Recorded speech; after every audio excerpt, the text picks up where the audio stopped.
मैं नहीं जानता था कि इन दोनों की अपनी मंजिल कौन सी और कहाँ थी।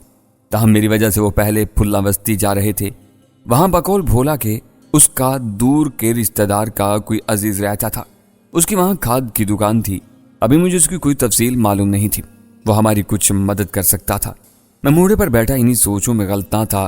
कितनी देर में वो दोनों अपनी तैयारी मुकम्मल करके बेडरूम से बाहर आ गए। भोला ने दोनों भारी छोटे बड़े सूटकेस उठा रखे थे। नादो खाली हाथ थी। ताहम अब उसने शाल ओढ़ ली थी। हमें अब शायद निकलना चाहिए। इन दोनों को देखते ही मैं उठते हुए बोला, मुझे सुसरी ने बताया ही नहीं था कि इसने 2 भरे हुए सूटकेस भी तैयार करके अपने साथ ले जाने हैं। भोला ने एक जानिब दोनों सूटकेस फर्श पर टिकाते हुए कहा, इतने वजन के साथ पुरानी खो तक जाना मुमकिन नहीं है, इसलिए मैं पहले वहां जाकर बैलगाड़ी यहाँ ले आता हूँ। मैं इस तस्वुर ही से लर्ज गया कि भोला की गैर मौजूदगी में और ऐसे खतरनाक माहौल में नादो के साथ मैं अकेला यहाँ मौजूद रहूं। इसलिए मैंने उसकी बात से इख्तलाफ करते हुए जल्दी से कहा, हरगिज नहीं, हमने पहले ही बहुत वक्त जाया कर लिया है। शाला जी दोबारा भी यहाँ आ सकता है। अब तो पुलिस भी पीछे है, हमें फौरन निकलना होगा। एक सूटकेस मैं थाम लेता हूँ, ये कोई बड़ा मसला नहीं है। ये ठीक कह रहा है, नादो ने मेरी तायद में भोला से कहा। मैंने देखा उसके लबों पर पहली बार मेरे लिए बड़ी नर्म कुदाज मुस्कान उभरी थी। हमने यही किया। छोटा सूटकेस मैंने पकड़ लिया। बड़े सूटकेस के लिए बारी बारी थामना करार पाया था। हम सख्त ठिठरी हुई बरसाती तारीकी में फार्म हाउस की इमारत से निकल पड़े। भोला की रहनुमाई में हमारा रुख उस पुरानी खो की जानिब था जिधर बकौल उसने अपनी बैलगाड़ी बांध रखी थी। हम दम खुद हेवलों की तरह तेज तेज कदमों से आगे बढ़ते जा रहे थे। भोला आगे था, नादो उसके पीछे और इसके अकब में मैं चला रहा था। नादो मेरे आगे थी, इसलिए न चाहते हुए भी मेरी आवारा सी नजरें बार बार उसकी सुबक और डोलती कमर पर पड़ जाती थी। मुझे उसके हुस्न और शबाब का एक बार फिर कायल होना पड़ा। हमारे इर्द गिर्द ठिठका हुआ माहौल था, यूं जैसे अभी कुछ होने वाला हो। रात, सर्दी, जंगल, झाड़ियां, घास और मिट्टी से रली मिली नाहमवार जमीन, बस यही हमारे हम रकाब थीं। कहीं कहीं बारिश का पानी तालाब बनाए हुए था और हमें मजबूरन इसके सर्द और कीचड़ ज़दा पानी से गुजरना ही पड़ रहा था। दिन भर बरसने के बाद आसमान कुछ साफ तो हो गया था और दूर कहीं झुके हुए चांद और तारों की रोशनी हमारी राह में मददगार थी। हम कहीं कहीं बादलों के बड़े टुकड़े भी चकराते नजर आ रहे थे, जैसे दोबारा किसी वक्त भी बरसने को परतोल रहे हों। एक मौका पर जब हम रुककर भारी और हल्का सूटकेस बदलने लगे और फिर आगे बढ़े तो अचानक मुझे एहसास हुआ कि मेरे पीछे कोई आहट हुई है। चूंकि मैं इन दोनों के अकम में चला जा रहा था, शायद इसीलिए मैं ही यह आहट सुन सका था। पहले तो मैंने उसे अपना वहम समझा, लेकिन जब दोबारा जरा गौर किया तो मैंने एक चाल चली और यकदम रुकने के बजाय अनजान बना चलता ही रहा। लेकिन फिर एक मौका मिलते ही मैं दाएं जानिब की झाड़ियों में जा दुबका। मेरी ये चाल कामयाब गई, क्योंकि अगले ही चंद लम्हों बाद जब भोला और नादो आगे निकल गए तो मैंने अकब से 2 इंसानी हेवलों को नमूदार होते देखा। इनका अंदाज नहायत मोहतात था। हल्की रोशनी में इनके चेहरों को मैंने पहचानने की कोशिश की थी, लेकिन सिर्फ एक का चेहरा ही देख सका था और उसे पहचानते ही मेरे पूरे वजूद में सनसनी फैल गई। यह तीफा था, गामू का साथी। यकीनन दूसरा गामू या फिर लाखू या जेदे अमजद में से कोई एक हो सकता था। मुझे सख्त हैरत हुई, क्योंकि शाला जी तो इन सब के साथ जा चुका था। फिर ये दोनों दफातनी मेरे ज़हन तबाह में एक ख्याल चमका। शाला जी ने चालाकी की थी।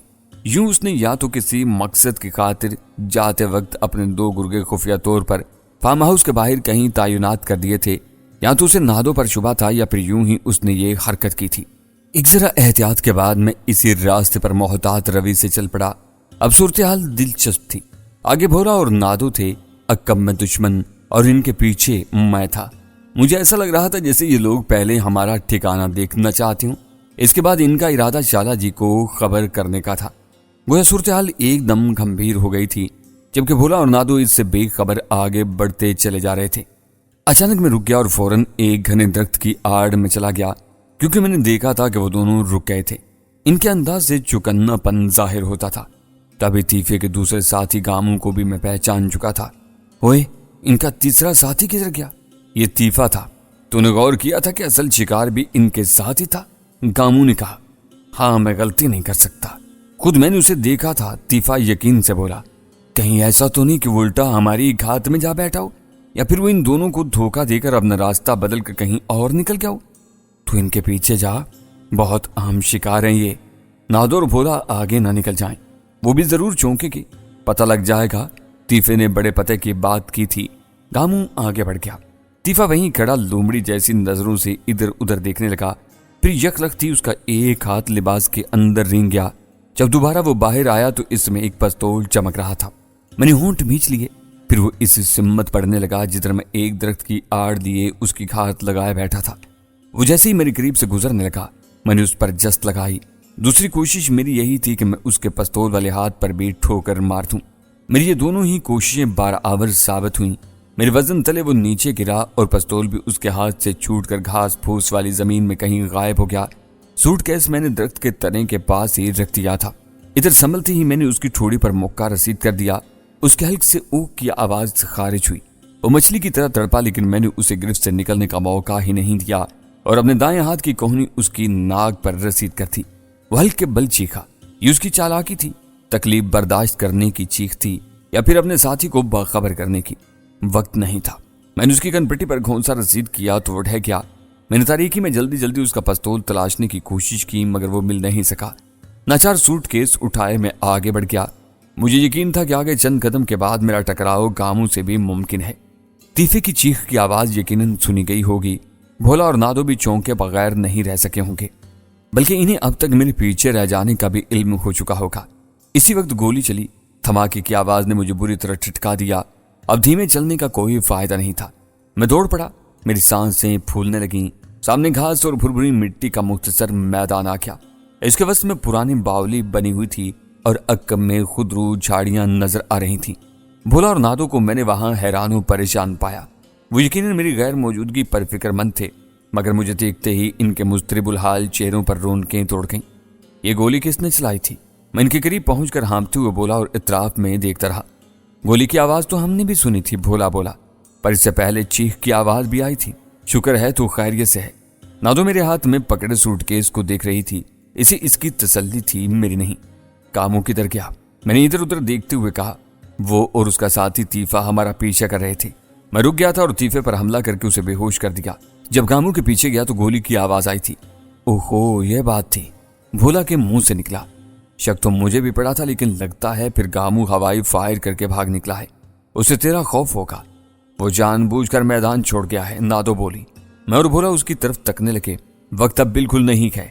वो सीधा हवेली गया होगा शाला जी को खबर करने। नादो की बात बाइज अज क्यास नहीं थी। उसकी फरासत का मुझे कायल होना पड़ा, क्योंकि मेरा भी यही ख्याल था। भोला ने हमें खो के पीछे आने का कहा। मैं और नादो उसके अकब में हो लिखे। सामने जिधर खुदरू झाड़ियों के झुंड नजर आ रहे थे, वहां दरख्त के मोटे तने से बैलगाड़ी बंधी नजर आई, जिसमें एक मोटा सा स्याह बैल जुता हुआ था। हम उस पर सवार हो गए। भोला ने बाग थामी और बैल को भगा दिया। जरा ही देर बाद वो एक कच्चे रास्ते पर बैल को दौड़ाया जा रहा था। मैं और नादो तख्तों वाले फर्श पर बैठे बुरी तरह हचकोले खाने लगे। बार बार नादो उछल कर मेरे करीब आ जाती और दो एक बार तो गोद में गिरने वाली थी कि मैंने उसे परे धकेल दिया। भोला बैल गाड़ी दौड़ाने का माहिर मालूम होता था। जल्दी उसने हमवार रास्ता इख्तियार कर लिया। हचकोलों में कुछ कमी वाक़ई हुई थी।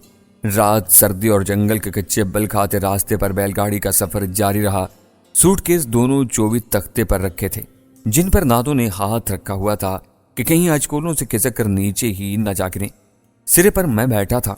भोला रास्ते बदल बदल कर बैलगाड़ी दौड़ाए चला जा रहा था।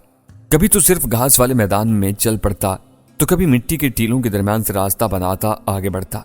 इसी वाकई यहाँ के रास्तों की भूल भरियों का खूब इल्म था। नादो के बाद मुझे भी पूरा यकीन था कि गामू तीर की तरह हवेली की तरफ शाला जी को खबर देने के लिए दौड़ा होगा। शायद हवाई फायर उसने मुझे ही खुद से दूर रखने और हमें बौखलाने या डराने के लिए किया होगा। मैंने नादो से पूछा, तेरे ख्याल में गामू कितनी देर में हवेली पहुंच जाएगा? हवेली यहाँ से कौन सा दूर है? वो बोली, 10-15 मिनट भी बहुत है उसके लिए। मैं खामोश हो गया। मेरे चेहरे पर तशवीश के आसार फैल गए थे, क्योंकि नादो के कहने और मेरे अंदाजे के मुताबिक गामू हवेली पहुंच चुका होगा और शाला जी अपने बाकी गुमाश्तों के साथ जीप में हमारे ताक़ुब में भी आ रहा होगा। नादो भी खासी परेशान और मुतवाहिश नजर आ रही थी। उस पर ज्यादा मुसीबत पड़नी थी, क्योंकि अब शाला जी के सामने उसकी सारी चल तरकारी खुल चुकी थी। वो भी हमारे साथ इसके खून का प्यासा हो रहा होगा। उसे गामू ने यह भी बता दिया होगा कि उसका अहम शिकार यानी मैं भी साथ हूं। तब तो वो और ज्यादा जोशीला हो जाएगा और हमारी तलाश और ताक़ुब में अपनी सी जान तोड़ कोशिश करेगा। बल्कि कोई बात नहीं, पुलिस को भी इसने खबर कर दी हो। ये सब परेशान कुन ख्यालात सोच सोच कर मेरा दिमाग बुरी तरह दुखने लगा। मुझे सख्त पछतावा होने लगा कि मैं इनकी राह में क्यों लग गया। अपनी राह पर रहता तो शायद इतनी मुसीबत या मुश्किलात खड़ी ना होती, लेकिन अब कुछ हो नहीं सकता था। वे बोले, बैलगाड़ी और तेज चला, वो मरदूदा शाला जी जीप लेकर हमारी तलाश में निकल चुका होगा। नादो ने बैठे बैठे वहीं से हाँक लगाई, मगर भोले ने कोई जवाब नहीं दिया। एक रेलवे फाटक क्रॉस करते ही हम दूसरी जानिब कदर नशीब में उतर रहे थे कि अचानक मेरी नजरें अक्कम में रेलवे लाइन के पार किसी गाड़ी की तेज हेडलाइट्स पर पड़ी। मैं चूंकि बैलगाड़ी के चौबी तख्ते के सिरे पर बैठा था, मेरी ही नजर सबसे पहले पड़ी थी। भोले, गाड़ी हमारे ताक्कुब में आ रही है। मैंने उसे खबर दी, जबकि नादो ये सुनकर मजीद हरासा हो गई और पीछे देखने के लिए उसे थोड़ा मेरी जानिब झुकना पड़ा। ऐसे में बैलगाड़ी को एक जबरदस्त हचकोला लगा और वो किसी पके हुए फल की तरह मेरी गोद में आन गिरी। तफक्कुर और परेशानी के बावजूद उसके नर्म व गर्म और भरपूर वजूद का लम्स महसूस करते मेरे अंदर सनसनी फैल गई। हाय और रब्बा, वो मरदूदा हमारे पीछे आ रहा है। नादो ने मेरी गोद पर निस्फ लेटे लेटे ही चिल्ला कर कहा तो मैंने उसे दोनों हाथों से संभाला दिया और वह जगह छोड़कर सामने के रुख पर तख्तादार पुष्ट से टेक लगा ली। साथ ही अक्कम में भी नजरें जमाए रखी। अगले ही लम्हे मेरा दिल जैसे उछल कर हल्क में आ गया। जीप ही नहीं, एक कार भी हमारे ताक्कुब में आती नजर आई, जो जीप के पीछे थी और अब रेलवे लाइन की जानिब मुड़ते हुए वो साइड से मुझे नजर आ गई थी। इधर भोला ने रास्ता बदला, वो अब किसी हरे भरे खेत के दरमियान से गुजरने लगा। तो फिर जैसे बैलगाड़ी के अंदर कयामत आ गई। खेत की नाहमवार जमीन ने बैलगाड़ी में हचकोलों की ओहदम मचा दी। मैं और नादो तो बाकायदा उछलने लगे और कोई वक्त जाता था कि हम बाहर ही गिरते कि अचानक एक जबरदस्त कड़ाके की आवाज उभरी और बैलगाड़ी एक तरफ को झुक गई। मैं नादो के ऊपर आ रहा, इसके हल्क से चीख खारिज हो गई। बैलगाड़ी का एक चौबी पहिया टूट गया था, वो उलट गई थी। बैल बुरी तरह टकराने लगा। उसके टकराने की आवाज इस वक्त मुझे बड़ी करेहा अंगेज लगी। भोला भी कहीं नीचे खेत में जा गिरा था। मैंने नादो को संभाला तो वो अपने सूटकेस संभालने लगी। मैंने दांत पीस लिए, उठा और इधर उधर देखने लगा। एक जानिब भोला पड़ा करा रहा था। उसकी टांग में गिरने से शायद कोई बल आ गया था। मेरे जी में तो आई कि खुद ही निकल भागूं, मगर मेरे ज़मीर ने यह गवारा नहीं किया और उसे संभालने लगा। भोला, हौसला कर, वो लोग आ रहे हैं, उठ, मैं तुझे सहारा देता हूं। वो बेचारा मेरे सहारे उठने लगा। वो सख्त जान साबित हुआ, जल्दी अपने सहारे पर आ गया। उसने नादो से कहा, नादो सूटकेस यहीं छोड़ दे, भाग चल, इतने वजन के साथ हम नहीं तोड़ सकते। नादो ने बड़ा सूटकेस तो फेंक दिया, अलबत्ता छोटा सूटकेस उसने दबोच रखा।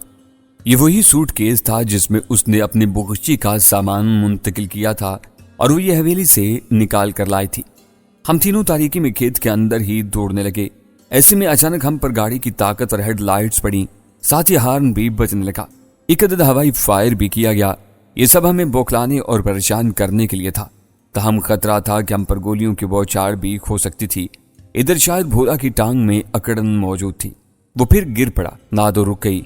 वो बुरी तरह हरासां हो रही थी।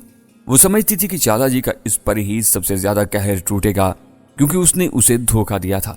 मैंने फिर भोला को संभाला दिया। वो कराहते हुए बोला, यार तू नादो को लेकर निकल जा, मेरी खैर है।